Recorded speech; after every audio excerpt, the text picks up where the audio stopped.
Olá, tudo bem com você? Que alegria ter você aqui para mais um estudo da lição da Escola Sabatina. Já estamos na lição de número 7, que tem como título Lealdade Suprema, Adoração em Zona de Guerra. E antes de começar o estudo da lição da Escola Sabatina, eu quero pedir para você que não é inscrito nesse canal que se inscreva, ative o sininho para que toda vez que tiver um vídeo novo você receba aí uma notificação e também deixe aqui o seu comentário, de onde você está assistindo, o seu nome, a gente tem uma dimensão de onde esse trabalho está chegando.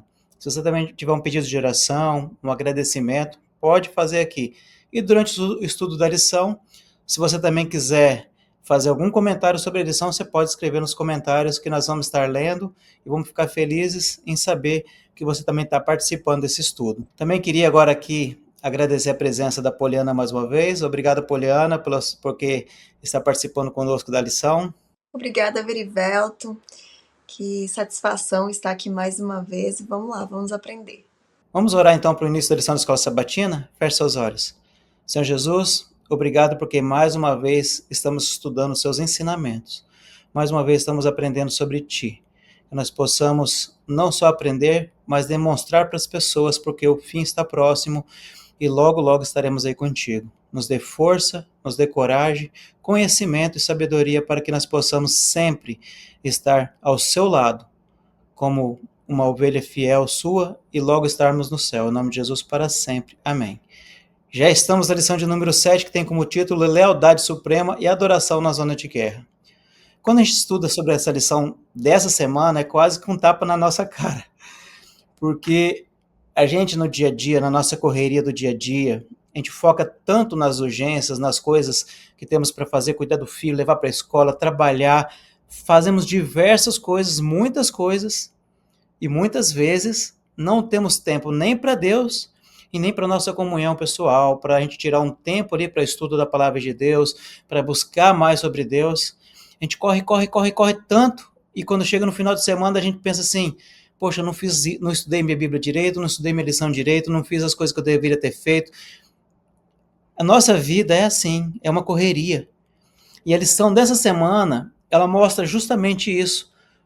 Enquanto eles estavam ali na zona de guerra, Josué reconsagrou o povo ao Senhor. Além disso, há uma decisão que ele tomou aparentemente irracional de circuncidar os israelitas no território inimigo, celebrar a Páscoa e construir um altar ao Senhor enquanto a conquista estava a todo vapor, parecendo irracional essas atitudes dele. Nós precisamos estar conectados a Deus. Não é mesmo, Poliana? Sim, é verdade. O que a gente faz no meio de em meio a tantas coisas, né? Há tantos desafios no nosso dia a dia. O que a gente anda fazendo? E Josué, ele teve esses desafios muito graves, né? Guerras. E em meio desse desafio, ele tomou atitudes nada convencionais, nada normais, né? Que um exército poderia tomar. A gente vai ver sobre isso no decorrer dessa lição.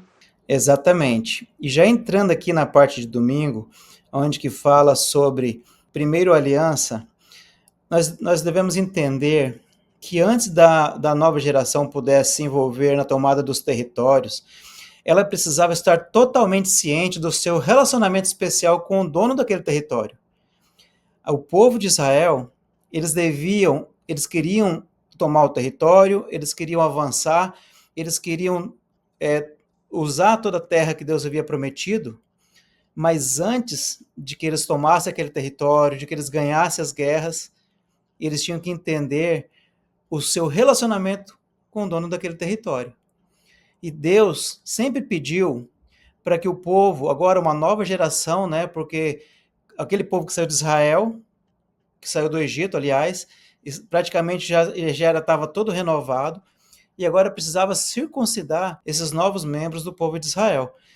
E Deus pediu que a circuncisão fosse feita. Então Josué, no campo de batalha, em frente ao inimigo, tomou uma decisão de fazer a circuncisão em todos eles. Mas por quê? O que era uma circuncisão? Afinal de contas, a circuncisão, ela representava um sinal de aliança entre Deus e o seu povo. Era um sinal visível de que aquele homem fazia parte do povo escolhido de Deus. e mostrava que Israel era um povo diferente de outros povos, de outras nações. E agora, essa atitude de Josué parece até um pouco racional, porque em frente ao inimigo, eles poderiam agora atacar enquanto eles estavam ali, porque de qualquer cirurgia, qualquer procedimento, você precisa de um tempo de recuperação, né, Poliana? E agora, todos aqueles homens ali circuncidados não era uma coisa simples, né? Imagina aí, eles atravessaram o Rio Jordão, tinha acabado de sair de uma batalha, então ele tinha desafios, atravessam o rio e poderia ter acontecido várias coisas. Poderia ter acontecido um ataque, poderia ter acontecido de vir um outro exército, mas de repente Josué começa a circuncidar todo o povo, inclusive as pessoas do exército, né? Isso significa que as pessoas ali, o povo de Israel, eles precisavam se lembrar sempre da aliança que os seus pais fizeram com Deus. Eles tinham uma aliança e a circuncisão era esta aliança, fazia parte desta aliança. E então ali, em meio à fragilidade, porque daí os homens eles ficavam debilitados, fracos. Era um tempo bem difícil, né? Quando se passava por essa cirurgia. E eles estavam então como uma presa fácil. Acontece que eles se lembravam muito bem que quem tinha feito tudo por eles era Deus. Sempre foi Deus. E a nossa vida deve ser uma vida de gratidão a esse Deus.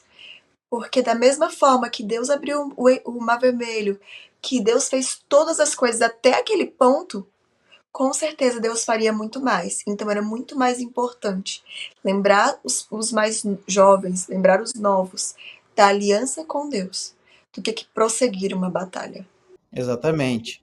E não só a circuncisão era algo importante, mas também Deus deixou outros sinais importantes, como a Páscoa também, né? Quando eles ainda estavam lá, no escravo no Egito, Deus, antes de eles saírem para o deserto, eles tiveram que celebrar a Páscoa, que foi um grande marco, né? Que marcou ali a saída deles do Egito, né? E também a última praga, né, que foi lançada sobre os egípcios para que pudesse que o povo de Deus fosse libertado. E também ela serve como uma forma de sempre porque as pessoas vão se renovando, né? Vão ficando velhas, vão nascendo novas pessoas. Daí aquelas pessoas têm a tendência, aqueles novos, de se esquecer da história. E a Páscoa, ela serve também para relembrar um pouco do passado, da história, de tudo que aconteceu com eles. E também para lembrar o cumprimento da promessa que Deus tinha feito de libertar o povo da escravidão para uma nova terra, né, Poliana? Sim, a Páscoa, ela é muito significativa em vários sentidos, não é mesmo? Antes deles serem libertos do Egito, o povo de Israel, eles celebraram a Páscoa. A Páscoa representava a libertação. Então eles sempre comemoravam a Páscoa e agora não foi diferente. Só que além disso, a Páscoa também, ela nos lembra do sacrifício de Cristo por nós, para nos libertar do pecado. Então, era algo que eles nunca, jamais deveriam se esquecer, que do sacrifício que seria feito logo anos depois, né? Mas da libertação da escravidão, da libertação do pecado, da liberdade que eles tinham. E nós também devemos pensar muito a respeito disso. Agora a gente não está em época de Páscoa, mas a gente precisa se lembrar da Páscoa constantemente, porque é o sacrifício de Cristo, é o que nos liberta do mal, da cadeia do pecado, não é? Então, eles comemoraram agora, nesse contexto de guerras, eles pararam e tiraram um tempo para celebrar a Páscoa, para celebrar a liberdade, para celebrar a vida, o começo de uma nova vida, uma vida de paz, uma vida com Deus, uma vida livre, não é mesmo? Exatamente. Esses altares e essas lembranças, né, que eles tinham que ficar sempre relembrando, como a Poliana acabou de falar, Deus também, a cada vitória, a cada coisa que acontecia, Deus pedia para que eles erguessem um altar. E esse altar iria servir para várias coisas, né? Primeiro, para que toda vitória, ele se lembrar que toda vitória vinha de Deus. Também para se lembrar que aquele local como encontro ao Senhor. E também ali seria um memorial, seria um sacrifício de Cristo. Então esses altares que eles levantavam a cada conquista, a cada vitória que Deus, logo que eles atravessaram o Jordão, ali eles também levantaram um altar de pedra. Depois, a cada conquista que eles iam conquistando, a cada coisas maravilhosas que Deus ia fazendo, eles iam deixando altares, né, Poliana, para que eles se lembrassem de tudo que Deus também já tinha feito por eles. Quando a gente começa a ler os livros do Antigo Testamento, nós vemos várias pessoas que ergueram altares a Cristo, né? Abraão foi um deles. Abraão, todas as cidades que ele chegava, ele edificava um altar a Deus. E esse altar representava ali, trazia a lembrança das ordenanças que Moisés deixou, mas também lembrava o povo de que existem leis, né? E essas leis nos ligam a Cristo. Quando a gente vê o que as pessoas faziam, o que os israelitas faziam perante o altar, ali eles se lembravam do sacrifício de Cristo, se lembravam de se renovarem espiritualmente e se lembrava também sobre a obediência à lei de Deus. A lei de Deus é algo muito importante para a nossa felicidade. Se lembrar e praticar a lei, o que a lei ensina, é aceitar o amor de Cristo também. E esse altar, o altar que Josué levantou ali, junto com a congregação, com o povo, no meio de uma guerra, no meio de desafios, ele levanta aquele altar dizendo assim: nós temos um Deus que nos ama. E esse Deus deixou leis que devemos respeitá-lo e cumpri-lo, para o nosso bem, para a nossa felicidade. Exatamente. E quando a gente fala agora sobre esse Deus, né, maravilhoso que a Poliana acabou de citar, nós já entramos aqui na parte de quarta-feira que fala sobre escrito em pedras. Aqui na parte de quarta-feira vem falando sobre dois montes. O primeiro monte é o Monte Ebal, que é mencionado apenas em Deuteronômio e não no livro de Josué. E junto com esse monte, que é o Monte Ebal, também tem o Monte Gerizim, que era o local de bênção e maldição da aliança deveria ser proferida. Mas especificamente o Monte Ebal seria um local de maldições. Mas todos esses locais, esses montes, né, que aparentemente era o local de maldição, quando o povo de Deus estava, eles acabavam se tornando em bênçãos, né, Poliana? Sim, e aí quando a gente fala em aliança, a gente se lembra de compromisso, não é mesmo? O compromisso que nós temos com Deus é o compromisso, é o maior compromisso que nós temos. É o maior e melhor compromisso. Se tudo falhar na sua vida, não quebre o compromisso que você tenha com Cristo. Porque é a única coisa que pode nos fazer felizes de verdade, que pode nos dar força, vigor, físico, espiritual, intelectual, mental, em todas as áreas. A aliança que nós fazemos com Cristo, porque a aliança que Cristo faz conosco, ela é eterna. E o fato de ali Josué ler toda a lei para o povo em cima do monte, para que todos pudessem ouvir, significa a importância disso. E agora, por que em pedras? Por que essa aliança ela tinha que ser em pedras? Porque a aliança com Cristo ela é indestrutível. Nós, seres humanos, costumamos a nos esquecer muito fácil das coisas. Nos esquecemos com muita facilidade, até de quem nós somos, muitas vezes. Mas Cristo não. E a aliança de Deus, ela nunca vai mudar. E nós precisamos nos lembrar dela, é por isso que foi escrito em pedras, porque ela é indestrutível, porque ela é duradoura. Exatamente. Duradouro e eterna, né? Porque quando a gente começa agora, já entrando aqui na parte de quinta-feira, que tem como título Ansiando por Sua Vinda, a gente falando sobre todos esses memoriais, né? Esses acontecimentos que foi a circuncisão, que foi a Páscoa, os altares, os montes, né? Onde tinha a presença de Deus. E a gente falando sobre o início da lição, sobre a correria que a gente vive, muitas vezes a gente esquece de Deus. Mas eu fiquei imaginando aqui na parte de quinta-feira, quando eu li esse título, Ansiando por Sua Presença, quando a gente vai receber uma pessoa importante na nossa casa, alguém que vai chegar, O que a gente faz? A gente se prepara, a gente arruma a casa, a gente faz compra, a gente organiza as coisas, a gente trabalha mais um pouco antes para ter mais tempo para quando aquela pessoa chega, e a gente fica ansioso com aquela chegada da pessoa. Às vezes a gente não dorme direito, às vezes a gente fica sempre naquela expectativa da espera, né? Mas quando a gente se trata de Cristo, né, que a gente sabe que Cristo está vindo, a qualquer momento ele pode vir nos buscar, a gente acaba se esquecendo, não tem essa ansiedade, não tem essa vontade de buscar a Deus todos os dias. Quando a gente fala, igual a gente falou no início, na parte de sábado, a gente corre tanto, faz tantas coisas, que muitas vezes esquecemos, né, de Deus, esquecemos de buscar a Deus, esquecemos de orar, de fazer o culto matinal, o culto na hora de dormir, muitas vezes esquecemos até de orar na hora de comer. Então, como que a gente está ansiando esse retorno de Cristo, ansiando a sua vinda, se muitas vezes a gente não se lembra de Cristo, né, Poliana? Sim, é verdade. Quando a gente pega a história da lição, todas essas histórias desses dias, nós vemos começa de uma circuncisão. E por que isso? Porque primeiro começa de mim.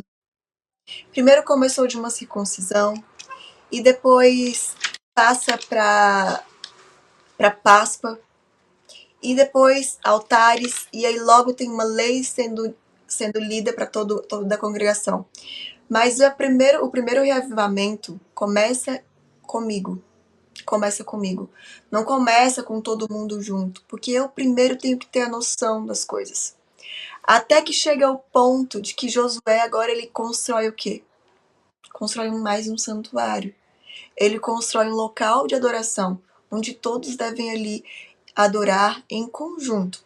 Mas a gente precisa se lembrar que a adoração primeiro começa comigo, dentro do meu lar, dentro da minha casa, dentro do meu coração, na minha mente. E logo ela se expande por todos que estão ao nosso redor, não é mesmo? E olha que lindo, ansiando por sua presença. O povo, a adoração já estava tomando um lugar bem grande ali com o povo de Israel. E agora todos se reuniam para adorar, para se encontrar com Deus. E a promessa de que Deus habitaria no meio do seu povo estava se cumprindo, né? Já tinha se cumprido porque Deus estava sempre presente, mas agora era mais visível. Tinha um santuário ali. E olha que coisa linda! E Deus vinha e ficava e habitava no meio do povo. Exatamente, Poliana.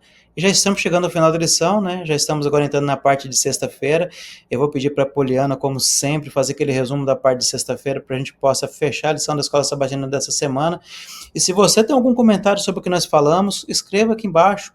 Também compartilhe a lição conosco através dos seus comentários. É uma forma de você participar com a gente da lição. A parte de sexta-feira é aquela parte que fica pra gente, às vezes um puxãozinho de orelha, mas sempre uma palavra muito confortadora, não é mesmo? E essa lição de sexta tá linda, tá incrível. Olha, a gente nesse mundo que nós estamos vivendo, nessa época que nós estamos vivendo, nós passamos por muitas coisas. Muitas coisas. E às vezes é tão corrido, às vezes é muito corrido. Às vezes não, eu acredito que todos os dias é muito corrido para nós. Se você é uma dona de casa, é mais corrido ainda. Se temos filhos, ainda é corrido. Você faz uma faculdade, se trabalha, é tudo muito corrido. E no meio de tantos problemas, no meio de tanta coisa para fazer, nós esquecemos de Jesus. E aí eu quero dizer para você e também reforçar para mim de que o povo de Israel parou no meio de uma guerra para louvar, para adorar, para manter a comunhão com Deus. A vitória é dada ao povo de Israel porque eles param para buscar primeiro o reino de Deus. E depois a guerra é vencida, depois as coisas nos é acrescentado. Então não importa quanto problema você tem ou quanto tempo seu é puxado, é corrido, é agitado, lembre-se de sempre tirar um tempo para agradecer a Deus, para louvá-lo e para adorá-lo. É isso que vai te salvar. Tem um trechinho aqui, a parte de sexta-feira, que diz assim: o exame próprio, a confissão do pecado e a reconciliação dos desentendimentos. Tudo já foi feito. Agora chegam para se encontrar com Cristo, não devem permanecer à sombra da cruz, mas à luz salvadora.